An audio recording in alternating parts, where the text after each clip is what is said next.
ನಮಸ್ಕಾರ, ನೀವು ನೋಡ್ತಾ ಇದ್ದೀರಿ MMTV ನ್ಯೂಸ್. ನಾನು ಶಶಿಕುಮಾರ್. ಚಿಂತಾಮಣಿ ವಿಧಾನಸಭಾ ಕ್ಷೇತ್ರದಲ್ಲಿ JDS ಹಾಗೂ ಬಿಜೆಪಿ ಮುಖಂಡರ ಮೇಲೆ ಸುಳ್ಳು ಕೇಸುಗಳನ್ನು ದಾಖಲಿಸಿದ್ದು, ಒಬ್ಬರ ಮೇಲೆ 5-6 ಸುಳ್ಳು ಕೇಸುಗಳನ್ನು ಸಚಿವ MC ಸುಧಾಕರ್ ದಾಖಲಿಸಿದ್ದಾರೆ ಎಂದು ಸಂಸದ ಡಾಕ್ಟರ್ ಕೆ ಸುಧಾಕರ್ ಆರೋಪಿಸಿ ಆಕ್ರೋಶ ವ್ಯಕ್ತಪಡಿಸಿದ್ದಾರೆ.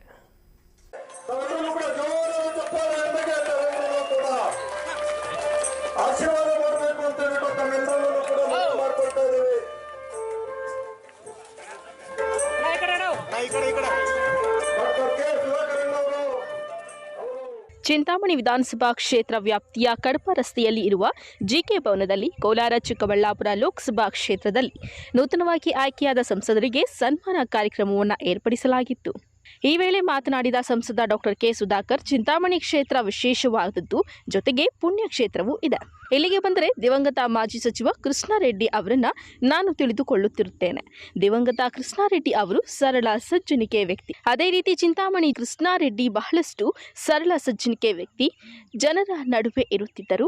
ಆದರೆ ನಾನು ಜಿಕೆ ಕೃಷ್ಣಾರೆಡ್ಡಿ ಸೋತಿದ್ದಾರೆ ಎಂದರೆ ಅದು ನಮ್ಮ ಸೋಲಲ್ಲ, ಪ್ರತಿಯೊಬ್ಬ ಕಾರ್ಯಕರ್ತನು ಸೋತಂತೆ ಎಂದು ತಿಳಿಸಿದ್ದಾರೆ. ಇನ್ನು ಚಿಂತಾಮಣಿಯಲ್ಲಿ ಸಚಿವ ಸುಧಾಕರ್ ಟಾರ್ಗೆಟ್ ಮಾಡಿ JDSನವರ ಮೇಲೆ ಸುಳ್ಳು ಕೇಸ್ ಹಾಕಿಸುತ್ತಿದ್ದಾರೆ, ಒಬ್ಬರ ಮೇಲೆ 5-6 ಕೇಸ್ ಹಾಕುತ್ತಿದ್ದಾರೆ. ಆದರೆ ಇಂತಹ ಗೊಡ್ಡು ಬೆದರಿಕೆಗಳನ್ನು ಹಾಕಿದ್ರೆ ಯಾರೂ ಭಯಪಡುವುದಿಲ್ಲ. ಆದರೆ ಈಗಿನ ಸ್ಥಿತಿ ನೋಡುತ್ತಿದ್ದರೆ ಸರ್ಕಾರ ಯಾವಾಗ ಬೀಳುತ್ತೋ ಗೊತ್ತಿಲ್ಲ ಎಂದು ಸರ್ಕಾರದ ಪತನದ ಬಗ್ಗೆ ಸುಳುವು ನೀಡಿದ್ದಾರೆ. ಮೋದಿ ಅವರು ದೇಶವನ್ನು ಪ್ರಬಲ ಮಾಡಲು ನಿರಂತರ ಸೇವೆ ಸಲ್ಲಿಸುತ್ತಿದ್ದಾರೆ. ಆದರೆ ಕೆಲವು ಸ್ಥಾನ ಕಡಿಮೆ ಆಗಿರಬಹುದು. ಆದರೆ NDA ಗೆದ್ದಿದ್ದೇವೆ, ಚುನಾವಣೆ ಮುಂಚೆ ಆಗಿರುವ ಮೈತ್ರಿಯಿಂದ ಗೆದ್ದಿದ್ದೇವೆ ಎಂದು ತಿಳಿಸಿದ್ದಾರೆ. ಗೆದ್ದಾಗ ಅಥವಾ ಸೋತಾಗ ನಾವೆಲ್ಲ ಕೂಡ ಅರ್ಥ ಮಾಡ್ಕೋಬೇಕು ಕಾರ್ಯಕರ್ತರು. ಇವತ್ತು ಸೋತಿದ್ದು JK ಕೃಷ್ಣಾರೆಡ್ಡಿ ಅವರು ಮಾತ್ರ ಅಲ್ಲ, ಅಥವಾ 23ರಲ್ಲಿ ಸುಧಾಕರ್ ಮಾತ್ರ ಅಲ್ಲ ಸೋತಿದ್ದು. ನಮ್ ಜೊತೆಯಲ್ಲಿರ್ತಕ್ಕಂಥ ಪ್ರತಿ ಕಾರ್ಯಕರ್ತ, ಪ್ರತಿಯೊಬ್ಬ ಮುಖಂಡರ ಸೋಲು ಅಂತ ನಾವು ತಿಳ್ಕೋಬೇಕಾಗ್ತದೆ. ಅವ್ರ ಕೆಲಸ ವೈಯಕ್ತಿಕವಾಗಿ ನಿಲ್ಲಲ್ಲ, ಆದ್ರೆ ನಿಮ್ಮಲ್ಲಿ ಇಲ್ಲಿ ಇರ್ತಕ್ಕಂಥ ಅನೇಕರ ಕೆಲಸ ನಿಂತು ಹೋಗ್ತದೆ.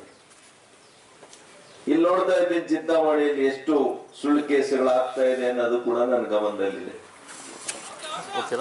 ಟಾರ್ಗೆಟ್ ಮಾಡಿ JDSನವರು ಯಾರೆಲ್ಲ, ನಮ್ಮ ಪಕ್ಷದ ಪ್ರತಾಪ್ ಅವರು ಹೇಳ್ತಾರೆ, ಇಲ್ಲಿ ಕೂಡ ಕೇಸುಗಳಾಗ್ತಾ ಇದೆ. ಶ್ರೀನಿವಾಸ್ ರೆಡ್ಡಿ ಅವರು ಹೇಳ್ತಾ ಇದ್ದಾರೆ, ಒಬ್ಬೊಬ್ಬರ ಮೇಲೆ 5, 6, 7 ಎದುರಿಸೋದು. ನೀವು ಇನ್ಮೇಲೆ ನಮ್ಮ ವಿರುದ್ಧ ನಿಲ್ಲಬಾರದು ಅಂತ ಹೇಳಿ ಇಂಥ ಒಟ್ಟು ಬೆದರಿಕೆಗಳಿಗೆ ಯಾರಾದ್ರೂ ಎದುರ್ತೀರ? ಇಲ್ಲಿ ಒಬ್ಬರು ಎದುರೋದಿಲ್ಲ. ಬೆಳೆಸ್ತಾ ಹೋಗಿ ನೀವು ಅದೆಷ್ಟು ಕೇಸುಗಳು ಹಾಕ್ತೀರಿ, ಇನ್ನೇನು ಅದು ಸಮಯ ಬಂದಂಗ ಆಗ್ತಾ ಇದೆ. ಬಹುಶಃ ನಾನೇನೋ ಇನ್ನ 3.5 ವರ್ಷ ಇದೆ ಅನ್ಕೊಂಡಿದ್ದೆ. ಈಗ ನೋಡ್ತಾ ಇದ್ರೆ ಏನು 3 ತಿಂಗಳು ಇರುತ್ತೋ ಏನಿರುತ್ತೋ ನನ್ಗೆ ಗೊತ್ತಿಲ್ಲ. ನಾನಿನ್ನೂ ಕೂಡ ವೆಂಕಟೇಶ್ವರಣ್ಣವನ್ನ ದೀರ್ಘವಾಗಿ ಮಾತಾಡ್ಲಿಲ್ಲ. ನಾನು ಇವತ್ತು ದೆಹಲಿಯಿಂದ ಏರ್ಪೋರ್ಟ್ ಬಂದು ಏರ್ಪೋರ್ಟ್ ಇಂದ ನೇರವಾಗಿ ನಿಮ್ಮಲ್ಲಿ ಬಂದಿದ್ದೀನಿ. ಹಾಗಾಗಿ ಹೆಚ್ಚು ರಾಜ್ಯದ ವಿಷಯಗಳು ತಿಳ್ಕೊಳಕ್ ಆಗ್ಲಿಲ್ಲ. ಇನ್ನು ಕೂಡ ನಾವು ಪಾದಯಾತ್ರೆಯಲ್ಲಿ ಕೂಡ ಪಾಲ್ಗೊಳ್ಬೇಕಾಗಿತ್ತು. ನಾನು ಮಲ್ಲೇಶ್ ಬಾಬುರು ನಿನ್ನೆ ರಾತ್ರಿ 8 ಗಂಟೆವರೆಗೂ ಕೂಡ ಸದನ ನಡೀತು ದೆಹಲಿಯಲ್ಲಿ. ನಿನ್ನೆ ವಿಶೇಷವಾಗಿ ಆರೋಗ್ಯ ಕ್ಷೇತ್ರದಲ್ಲಿ ಡಿಮ್ಯಾಂಡ್ಸ್ ಇತ್ತು. ಅದಕ್ಕೆ ನಾನು ಅದನ್ನ ಆರೋಗ್ಯ ಸಚಿವನಾಗಿ 2 ಸಲ ಕೆಲಸ ಮಾಡಿದ್ಮೇಲೆ ನನ್ನ ಧರ್ಮ ಅಲ್ವಾ ಈ ದೇಶದಲ್ಲಿ ಯಾವ ರೀತಿ ಆರೋಗ್ಯ ಕ್ಷೇತ್ರ ಇರಬೇಕು ಅಂತೇಳಿ ನಾನು ಕೆಲವು ಸಲಹೆಗಳನ್ನ ಕೊಡುವಂತ ಕೆಲಸ ಮಾಡಬೇಕು ಅಂತ ರಾತ್ರಿ 8 ಗಂಟೆವರೆಗೂ ಅಲ್ಲೇ ಇದ್ದು ನಾನು ಪೇಪರ್ಸ್ ಎಲ್ಲ ಕೊಟ್ಟು ಬಂದಿದ್ದೀನಿ. ಹಾಗಾಗಿ ಬಂದೋಳೆ, ಇವತ್ತು ಈ ಕೇಂದ್ರದಲ್ಲಿ ಮಾನ್ಯ ನರೇಂದ್ರ ಮೋದಿ ಅವರು 3ನೇ ಅವಧಿಗೆ ಪ್ರಧಾನಮಂತ್ರಿಗಳಾಗಿರುವಂತದ್ದು ಇದು ಒಂದು ಚರಿತ್ರೆ, ಇದೊಂದು ಐತಿಹಾಸಿಕ ಘಟನೆ. ಇವತ್ತು ನಮ್ಮ 2 ಪಕ್ಷಗಳ ಕಾರ್ಯಕರ್ತರಿಗೆ ಕೇವಲ 1 ವರ್ಷದಲ್ಲಿ ಕಳೆದ ವರ್ಷ ವಿಧಾನಸಭೆಗಳಲ್ಲಿ ಸೋಲಾಗಿರುವಂತದ್ದನ್ನ, ಆ ಸೋಲನ್ನ ನೀವು ಸೋಲಿಗೆ ಇವತ್ತು ಏನ್ ತೀರ್ಸ್ಕೊಂಡಿದ್ದೀರಿ, ನಿಮ್ಮ ಛಲ ತೀರ್ಸ್ಕೊಂಡಿದ್ದೀರಿ. 2 ಲೋಕಸಭಾ ಸದಸ್ಯರನ್ನ ಗೆಲ್ಸ್ಕೊಟ್ಟಿದ್ದೀರಿ. ಕೋಲಾರದಲ್ಲಿ ಕೂಡ ಗೆಲ್ಸಿದ್ದೀರಿ, ಚಿಕ್ಕಬಳ್ಳಾಪುರದಲ್ಲಿ ಕೂಡ ಗೆಲ್ಸಿದ್ದೀರಿ. ಇದೇ ಚಿಂತಾಮಣಿಯಲ್ಲಿ ಮಾಜಿ ಶಾಸಕರಾದ ಕೃಷ್ಣಾರೆಡ್ಡಿ ಮಾತನಾಡಿ, ರಾಜಕೀಯದಲ್ಲಿ ಸುಳ್ಳು ಹೇಳುವುದಕ್ಕೆ ಇತಿಮಿತಿ ಇರಬೇಕು. ಆದರೆ ಸಚಿವ ಸುಧಾಕರ್ ಮನೆಯ ದೇವರು ಸುಳ್ಳು ಎಂಬಂತೆ ಹೇಳಿ ಮತ್ತೊಮ್ಮೆ ಶಾಸಕರಾಗಲು ಮುಂದಾಗುತ್ತಿದ್ದಾರೆ. ಅದೆಲ್ಲ ನಿಮ್ಮ ಭ್ರಮೆ ಎಂದು ಆರೋಪ ಮಾಡಿದರು. ಬೃಹಸ್ಪತಿ ಸಚಿವ ಎಂಸಿ ಸುಧಾಕರ್ ಚಿಂತಾಮಣಿ ಕ್ಷೇತ್ರದಲ್ಲಿ ಇದುವರೆಗೂ ಒಂದು ಬಾಂಡ್ಲಿ ಮಣ್ಣು ಹಾಕಿಲ್ಲ. ನಾವು ಮಾಡಿದ ಕೆಲಸಕ್ಕೆ ಇಂದು ಪೂಜೆ ಮಾಡುತ್ತಿದ್ದಾರೆ. ಹೊಸ ಯೋಜನೆ ತಂದಿಲ್ಲ. 15 ತಿಂಗಳುಗಳಿಂದ ಬೇಕಾಬಿಟ್ಟಿ ಹೇಳಿಕೆ ಕೊಟ್ಟು ಹೋಗುತ್ತಿದ್ದಾರೆ ಎಂದು ಆರೋಪ ಮಾಡಿದ್ದಾರೆ. ರಾಜಕಾರಣದಲ್ಲಿ ಉಳ್ಕೊಳ್ಳೋದಕ್ಕೆ ಸುಳ್ಳು ಹೇಳ್ಬೇಕು, ಸ್ವಲ್ಪ ಇತಿಮಿತಿ ಇರಬೇಕು. ಇದು 96-97ರಲ್ಲಿ ನೋಟಿಫಿಕೇಶನ್ ಆಗಿರ್ತಕ್ಕಂಥದ್ದು. 96-97ರಲ್ಲಿ ಅವತ್ತು ನಾನಿರ್ಲಿಲ್ಲ.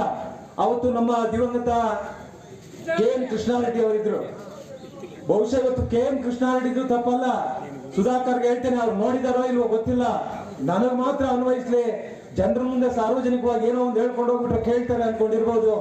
ಬಹುಶಃ ಸುಧಾಕರ್ ಅವ್ರಿಗೆ ಗೊತ್ತಿಲ್ಲ ಅಂದ್ರೆ ತಿಳ್ಕೊಳ್ಳಿ, ಮಂತ್ರಿಗಳಾಗಿ ಅವ್ರಿಗೆ ಗೊತ್ತಿಲ್ಲ ಅಂದ್ರೆ ತಿಳ್ಕೊಳ್ಳಿ. ಇಡೀ ಕರ್ನಾಟಕ ರಾಜ್ಯದ 224 ಕ್ಷೇತ್ರಗಳಲ್ಲಿ ಈ ಡಿನೋಟಿಫಿಕೇಶನ್ ಆಗಿ ಕೇಂದ್ರ ಸುಪ್ರೀಂ ಕೋರ್ಟ್ ನಿಂದ ಆದೇಶ ಆಗಿ ಕರ್ನಾಟಕ ರಾಜ್ಯದಿಂದ ಒಂದು ಸಮಿತಿಯನ್ನ ರಚನೆಯನ್ನ ಮಾಡಿ 96-97ರಲ್ಲಿ ಒಂದು ಆದೇಶ ಆಗುತ್ತೆ, 99ರಲ್ಲಿ ಒಂದು ಆದೇಶ ಆಗುತ್ತೆ, 2011ರಲ್ಲಿ ಒಂದು ಆದೇಶ ಆಗುತ್ತೆ, 2014ರಲ್ಲಿ ಒಂದು ಆದೇಶ ಆಗುತ್ತೆ, 2022ರಲ್ಲಿ ಅಂತಿಮವಾಗಿ ಇದಾಗುತ್ತೆ. ನಾನು ಕೇಳ್ತೇನೆ ಇವ್ರಿಗೆ, ಸುಧಾಕರ್ ಅವರಿಗೆ ಕೇಳ್ತೇನೆ, 1999ರಲ್ಲಿ ಕರ್ನಾಟಕ ವಿಧಾನಸಭಾ ಚುನಾವಣೆ ನಡೆಯಿತು. ಅವತ್ತು ನಿಮ್ಮ ತಂದೆಯವರು ಈ ರಾಜ್ಯದಲ್ಲಿ SM ಕೃಷ್ಣ ಅವರ ಸರ್ಕಾರದಲ್ಲಿ ಶಾಸಕರಾಗಿದ್ರು, ಮಂತ್ರಿಗಳು ಆಗಿದ್ರು ಅನ್ಸುತ್ತೆ, ಶಾಸಕರಾಗಿದ್ರು. 2004ರಲ್ಲಿ ಕರ್ನಾಟಕ ವಿಧಾನಸಭೆ ಚುನಾವಣೆ ನಡೆಯಿತು. 13ರವರೆಗೂ ನೀವಿದ್ವಿ. 15 ವರ್ಷಗಳು ನೀವೇನು ಏನ್ ಮಾಡ್ತಾ ಇದ್ರಿ? ಮಣ್ಣು ತಿಂತಾ ಇದ್ರಾ ನೀವು? ಅಥವಾ ನಿದ್ದೆ ಹೋಗ್ತಾ ಇದ್ರಾ?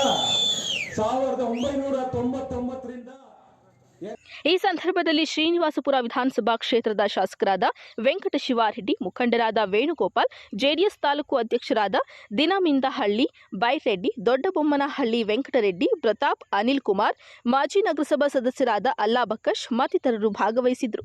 Assam Pasha, MMTV news, Chintamani.